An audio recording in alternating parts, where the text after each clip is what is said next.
Oke, semangat pagi, siang, sore, ataupun malam untuk seluruh peserta didik, khususnya kelas 9.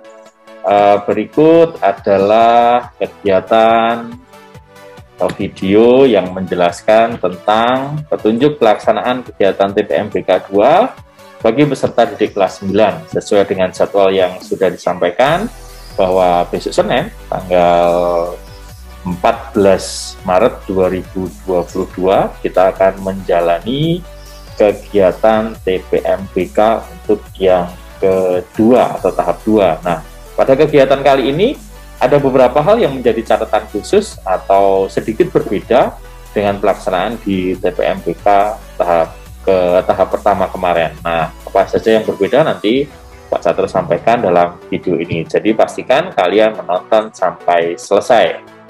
Oke, berikutnya teknis pelaksanaan TPMBK 2. Nah, di sini yang menjadi dasar dari video ini dibuat atau disampaikan kepada anak-anak semuanya bahwa perubahan teknis pelaksanaan TPMBK 2 yang semula dijadwalkan secara semi online ya, atau peserta didik datang ke sekolah, siswa datang ke sekolah ya. Nah, karena berdasarkan situasi dan kondisi yang ada saat ini di mana DIY itu naik kelas jadi PPKM level 4, maka pelaksanaan TPMBK 2 diubah menjadi online atau daring murni, sehingga peserta didik tidak perlu hadir ke sekolah, melainkan mengerjakan dari rumah masing-masing ya, mengerjakan dari rumah masing-masing. Itu perubahan teknisnya. Jadi buat siswa kelas 9 atau teman-teman kelas 9 dipastikan ya mengerjakannya dari rumah masing-masing. Kemudian peralatan dan perlengkapan yang diperlukan atau digunakan selama TPMBK 2 besok. Pertama, teman-teman bisa menggunakan komputer ya, PC, bisa menggunakan laptop ya, bisa juga menggunakan handphone atau gawai atau mungkin tab atau tablet ya. Yang penting perangkat yang bisa digunakan untuk mengakses internet, bisa digunakan untuk menjalankan aplikasi browser, khususnya Google Chrome. Ya, kemudian koneksi internet yang stabil itu penting ya. Jadi selain tadi komputer dan sejenisnya, kemudian koneksi internet, kemudian sumber daya listrik ya. Listrik bisa melalui listrik PLN atau baterai ya. Kemudian aplikasi Google Classroom ya, untuk digunakan media untuk postingan informasi berupa tautan link ataupun tokennya ya. Tautan link atau token nanti akan disampaikan melalui GC ya. GC-nya GC baru atau tidak, GC-nya sama seperti biasanya ya, sama seperti biasanya. Kemudian aplikasi Google Chrome, wajib Google Chrome ya. Kalau pakai yang lain gimana? Sangat disarankan menggunakan Google Chrome. Kalau menggunakan yang lain, dari pihak panitia atau penyelenggara tidak bisa memastikan atau menjamin bahwa tampilan soal ataupun kelancaran dalam proses mengerjakannya itu sesuai dengan standar. Jadi dipastikan menggunakan aplikasi Google Chrome. Kemudian kartu peserta yang berisi username dan password yang akan dibagikan melalui GC atau nantinya akan di-chat secara pribadi ke siswa maupun orang tua. Karena kartu peserta ini atau username dan password ini sifatnya personal ya, maka nanti kalau dibagikan mohon disimpan dengan baik-baik. Simpan sesuai dengan nama kalian ya, dan gunakan juga sesuai dengan nama kalian. Jadi kalau bukan nama kalian, tolong jangan digunakan. Nah, ini demi kelancaran kegiatan besok. Berikutnya ya, settingan khusus untuk Google Chrome-nya. Jadi Google Chrome yang kalian miliki atau kalian gunakan itu tidak serta-merta langsung digunakan, tidak ya. Ada settingan khusus ya, settingan khusus yang digunakan untuk mendukung dalam pelaksanaan kegiatan. Yang wajib harus kalian lakukan adalah mematikan Google Translate dalam browsernya ya, mematikan Google Translate dalam browser tersebut ya. Nah, kenapa harus dimatikan? Karena aplikasi atau menu Google Translate yang ada di browser itu nantinya akan memberikan pengaruh dalam tampilan soal dan jawaban. Ya, memberikan pengaruh nanti, jelas ya. Kenapa memberikan pengaruh? Contoh, kalau nanti ada pilihan jawaban A, B, C, Nah, kalau A itu nanti ya tulisannya A diterjemahkan dalam bahasa Inggris kan jadinya sebuah. Ya. Jadi misalkan opsi jawaban A bla bla bla bla nanti jadinya sebuah bla bla bla bla. Bisa jadi seperti itu. Makanya dimatikan settingan Google Translate-nya. Caranya gimana? Nanti akan disampaikan dalam video ini juga. Berikutnya ya, cara mematikan Google Translate pada browser Chrome ya yang ada di komputer atau laptop. Ya, tahapannya seperti ini. Pertama, buka atau aktifkan dulu Google Chrome-nya. Nanti kurang lebih akan muncul halaman seperti ini.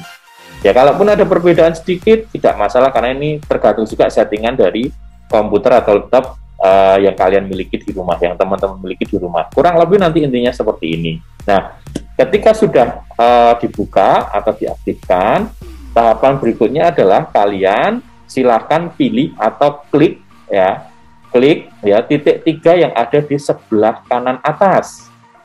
Ya, di sebelah kanan atas itu ada titik 3, silakan itu diklik atau dipilih. Kemudian kalian pilih setting.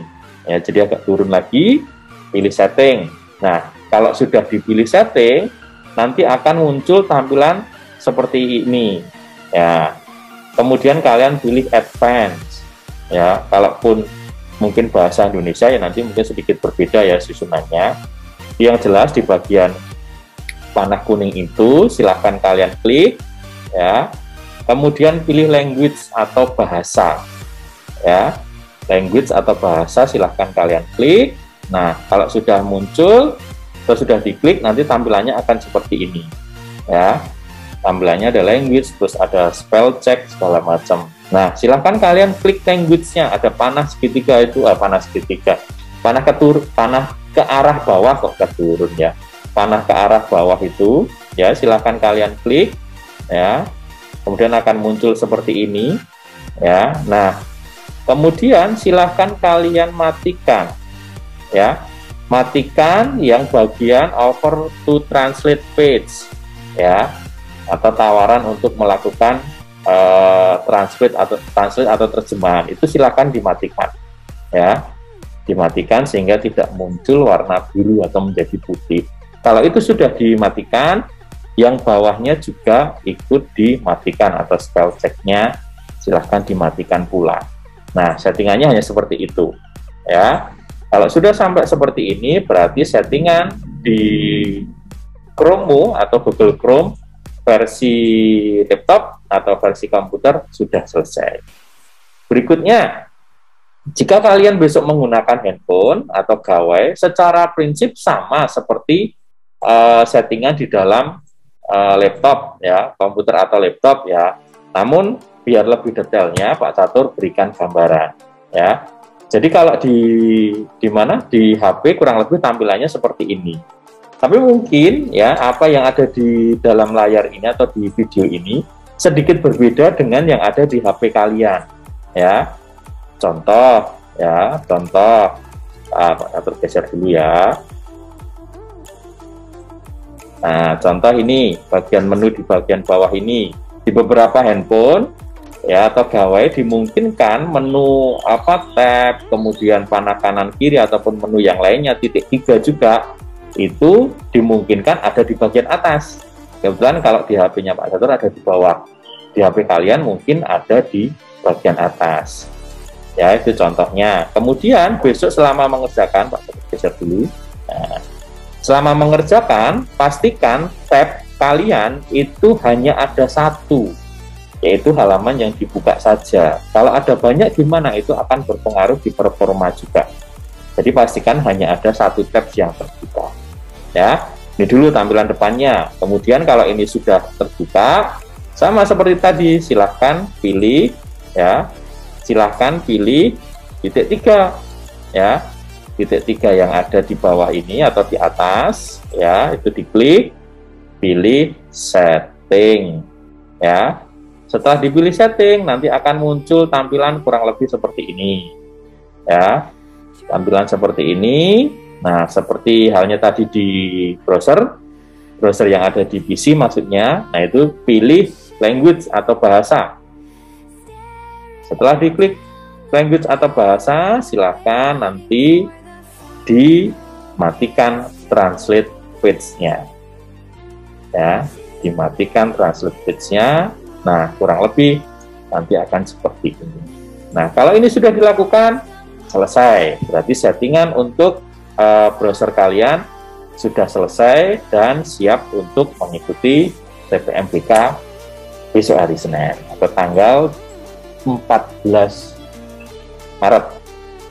Ya, nah, kemudian untuk tata cara penggunaan aplikasi TPMBK 2, jadi cara mengerjakannya, kemudian mengirim jawaban segala macam, itu secara prinsip sama dengan penggunaan aplikasi pada kegiatan TPMBK 1 kemarin. Sama persis, ya. Atau nanti teman-teman juga bisa lebih lanjut melihat melalui tautan ini yang ada di layar ini, atau nanti Pak Catur taruh di deskripsi. Ya, ketika mungkin teman-teman lupa gimana sih cara menjawabnya, cara ngirimnya, cek di kolom deskripsi.